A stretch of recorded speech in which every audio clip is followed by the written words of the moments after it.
జలమే మనిషి మనుగడకు జీవనాధారం. ప్రతి నీటి బొట్టు ఒడిసి పడదాం, చేయి చేయి కలుపుదాం, కలిసి నడుద్దాం, కాపాడుకుందామంటూ వాక్ ఫర్ వాటర్ పేరుతో V6 ఓ మేలుకొలుపు కార్యక్రమాన్ని నిర్వహిస్తోంది. నీటి సంరక్షణే లక్ష్యంగా స్మార్ట్ ఇండియా, V6 న్యూస్ సంయుక్తంగా వాక్ ఫర్ వాటర్ కండక్ట్ చేస్తోంది. నీటి వృధా అరికట్టడం, భూగర్భ జలాల్ని పెంచడం, స్వచ్ఛమైన నీటిని తాగడంపై ప్రజల్లో అవగాహన కల్పించడానికి వాక్ ఫర్ వాటర్ ను నిర్వహిస్తున్నారు. దాదాపు 2000 మందితో ఎల్బీ నగర్ బస్టాప్ నుంచి సరూర్ నగర్ స్టేడియం వరకు వాక్ నిర్వహించనున్నారు. మాజీ CEC Lyngdoh, justice Lakshman, election మాజీ observer KG Rao, JAC chairman Kodandaram walk for water లో పార్టిసిపేట్ చేయనున్నారు. ఎల్బీ నగర్ నుంచి ఈ వాక్ కాసేపట్లో మొదలవబోతోంది. నీటిని కాపాడుకునేయాలనే ప్రతి ఒక్కరూ ఈ వాక్ లో పాల్గొని సంఘీభావం తెలపండి.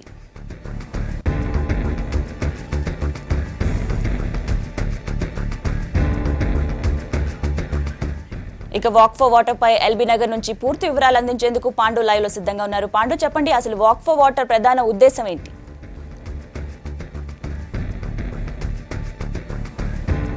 గీతాంజలి, వాక్ ఫర్ వాటర్ పేరుతో నిర్వహిస్తున్న దీన్ని సంయుక్తంగా స్మార్ట్ V6 రెండు కలిసి దీన్ని నిర్వహిస్తున్నాయి.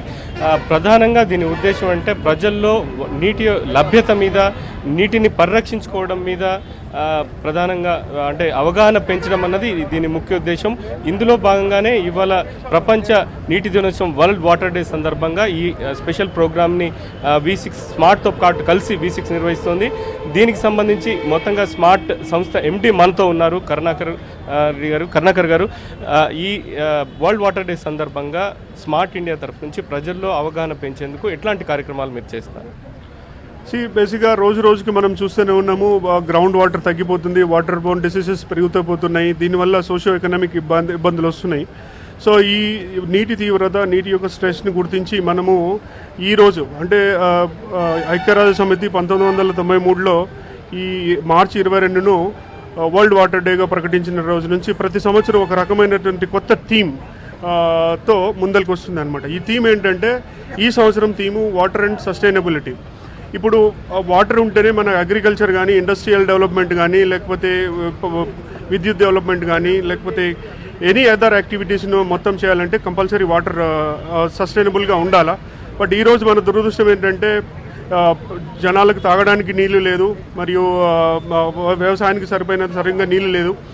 సో దీనివల్ల కారణం ఏంటంటే, అభివృద్ధి చెందిన దేశాలలో వాళ్ళకు ఎక్కడ చూసినా వాటర్ అవైలబిలిటీ ఉంది, వాళ్ళు వాటర్ను నిర్వహణ అనేది చాలా గొప్పగా జరుపుకుంటున్నారు. కానీ మన దేశంలో ఏమవుతుందంటే, ఈ నీటి నిర్వహణ యాజమాన్య పద్ధతులు లేదు, ఏదైతే రీసైక్లింగ్ అనేది చేయట్లేదు, వాటర్ హార్వెస్టింగ్ చేయట్లేదు.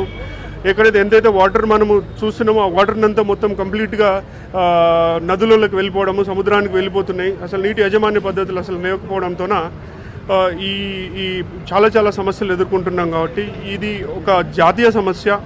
ఈ సమస్యకు అవగాహన చాలా తక్కువ ఉంది. కాబట్టి మేము అంటే ఇందులో ప్రధానంగా వచ్చే రోగాల్లో అత్యధికంగా నీటి వల్లే వస్తుందని, అంటే నీటి లభ్యత ఒక పక్క ఉంటే నీటి కాలుష్యం వల్ల ప్రధానంగా వస్తుంది.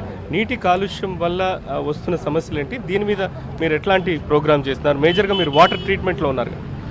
మేము ఇప్పుడున్న పరిస్థితుల్లో టెక్నాలజీ అనేది చాలా ఇంపార్టెంట్. రోజుకు మనము 3G 4G టెక్నాలజీ వెళ్తున్నామో అట్లాగే ఈ టెక్నాలజీని యూజ్ చేసుకొని ప్రజలకు ఏదైతే అవసరం, లైక్ ఫ్లోరైడ్ ఎఫెక్టెడ్తో ఉన్న చాలామంది నిరాశ్రయలైపోతున్నారు. ఆర్సెనిక్ ప్రాబ్లం ఉంది, బ్యాక్టీరియా ప్రాబ్లం ఉంది.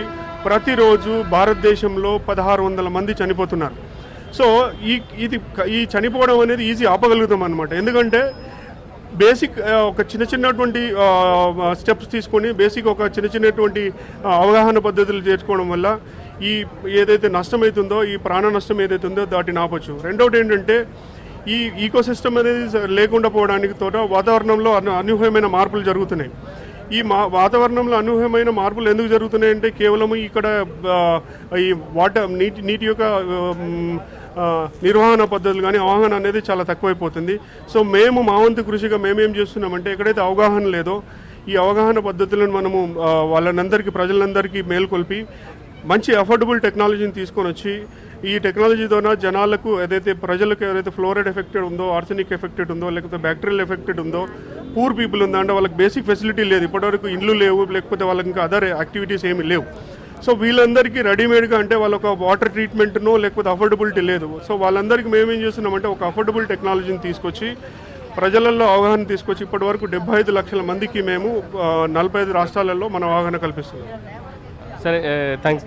దీంతో పాటు మాజీ ఎన్నికల సలహాదారు కేంద్ర మాజీ ఎన్నికల సలహాదారు కేజే రావు గారు ఉన్నారు. సార్, ప్రజల్లో వాటర్ ఒక భూగర్భ జలాల మీద అవగాహన కావచ్చు, లేకుంటే వాటర్ వల్ల వచ్చే రోగాల వల్ల కూడా పెద్దగా అవగాహన లేదు. కేవలం ప్రపంచ వాటర్ దినోత్సవం సందర్భంగా ఏదో మొక్కుబడి కార్యక్రమాలు చేస్తున్నారు. దానివల్ల అంటే ప్రజల్లో అవగాహన పెంచేందుకు అటు ప్రభుత్వం కానీ ఇటు సామాజిక సంస్థలు కానీ ఎలాంటి చర్యలు తీసుకోవాల్సి ఉంటుంది? చాలా అవసరం అండి. ఎందుకంటే ప్రస్తుతం ఏ జబ్బులు వచ్చినా మ్యాక్సిమం వాటర్ ద్వారానే వస్తాయి, వాటర్ ప్రాబ్లం వాటర్ వల్ల. కానీ ముఖ్యంగా పెద్ద పెద్ద సిటీస్లో ఇప్పుడు ట్యాంకర్స్ తీసుకెళ్తున్నారు. ఆల్రెడీ హైదరాబాద్లో స్టార్ట్ అయింది. మా అమ్మాయి వాళ్ళు ఉంటున్నారు కాలనీ సైనిక్పూర్లో. Already water they don't have water daily, the water tanks they come there. అవి ఏంటంటే క్లీన్లీనెస్ ఉండదు, ఎక్కడి నుంచో తీసుకొస్తారు బోర్వెల్ వాటర్, దానికి సరైన ట్రీట్మెంట్ ఉండదు. So it is very important. వాటిని ఏంటంటే సైంటిఫికల్లీ మంచి వాటర్ ఉంటే తప్ప వాటర్ వల్ల మ్యాక్సిమం జబ్బులు జరుగుతాయి. అది కాకుంటే హైదరాబాద్ లాంటి ప్లేసెస్లోని ఇప్పుడే ముందర నుంచే ప్రికాషన్స్ తీసుకోవాలి, లేదంటే జబ్బులు చాలా ఎక్కువ ప్రివేల్ అవ్వడానికి స్కోప్ ఉంటుంది.